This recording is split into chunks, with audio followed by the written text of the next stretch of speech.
CST, un moment que les Français attendent avec impatience tous les 4 ans. Hier soir, dans le journal télévisé de TF1, Didier Deschamps a annoncé la liste des joueurs sélectionnés pour la Coupe du Monde face à Gilles Boulot. Le sélectionneur a décidé d'en prendre 25 et s'il y a des heureux, il y a forcément des déçus, à l'image de Lucas Digne, qui va rester à la maison, pour le grand bonheur de ses enfants. Une liste qui réserve plusieurs surprises et si l'on ne s'attendait pas vraiment à voir Jordan Verretou partir au Qatar, ce qui a beaucoup surpris Daniel Riolo, CST, surtout la composition du groupe qui interroge. Dans sa liste, Didier Deschamps a fait le choix d'amener de nombreux défenseurs centraux et plusieurs spécialistes s'interrogent face à cette abondance de joueurs pour un même poste. Parmi eux, on retrouve Jérôme Rotten.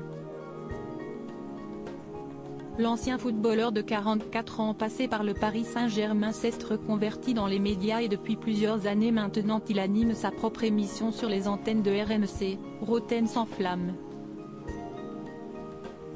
Ce matin, il était l'invité d'Apolline de Malherbe dans Apolline Matin où il a pu faire part de son incompréhension face au choix du sélectionneur. Je n'aime pas forcément cette liste. Je trouve qu'elle est mal équilibrée. On a beaucoup de défenseurs, surtout des défenseurs centraux, même pour jouer sur les côtés, a-t-il déclaré.